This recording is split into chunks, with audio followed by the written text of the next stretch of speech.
பாஸ்கா 2ஆம் வாரம் சனி. முதல் வாசகம்.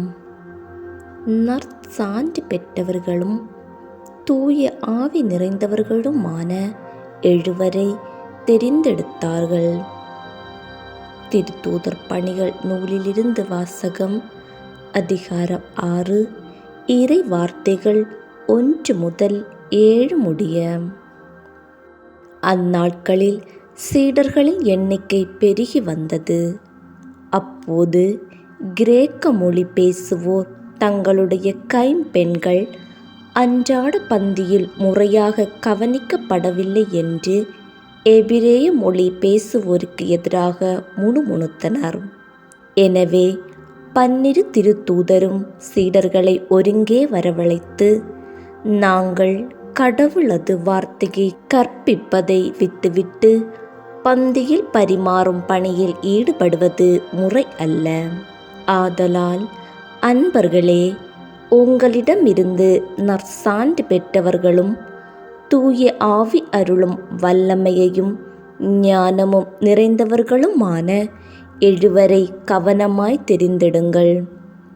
அவர்களை நாம் இந்த பணியில் நியமிப்போம்.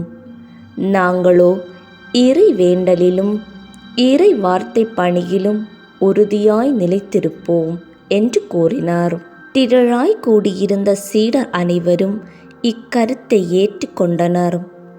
அதன்படியே அவர்கள் நம்பிக்கையும் தூய ஆவியும் நிறைந்த ஸ்தேவான், பிலிப்பு, பிரக்கோர், நிக்கோனோர், தீமோன், பர்மனா, யூதம் தழுவிய அந்தியோக்கியா நகரத்து நிக்கோலா என்பவர்களை தெரிந்தெடுத்து அவர்களை திருத்தூதர் முன்னால் நிறுத்தினார்கள்.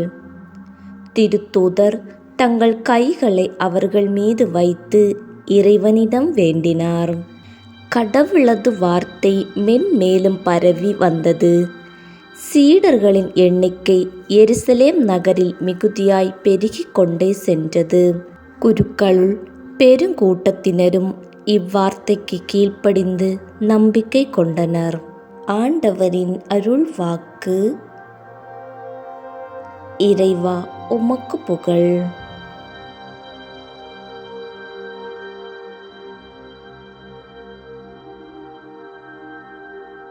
அல்லேலூயா, அல்லேலூயா.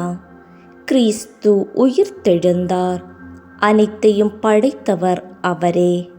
மானிட குலத்தின் மீது இரக்கம் கொண்டவரும் அவரே.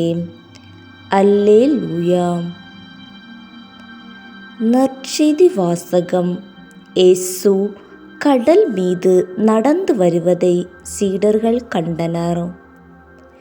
யோவான் எழுதிய தூய நற்செய்தியிலிருந்து வாசகம். அதிகாரம் 6, இறை வார்த்தைகள் 16 முதல் 21 முடிய.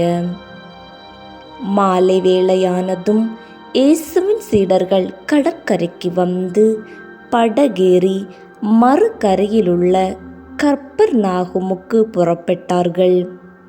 ஏற்கனவே இருட்டிவிட்டது.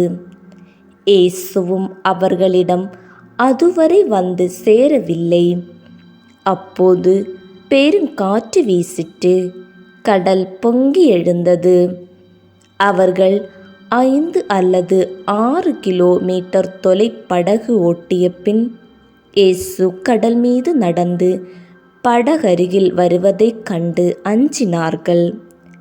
இயேசு அவர்களிடம், நான் தான், அஞ்சாதீர்கள் என்றார். அவர்கள் அவரை படகில் ஏற்றிக்கொள்ள விரும்பினார்கள். ஆனால் படகு உடனே அவர்கள் சேர வேண்டிய இடம் போய் சேர்ந்து விட்டது. ஆண்டவரின் அருள் வாக்கு. கிறிஸ்துவே, உமக்கு புகழ்.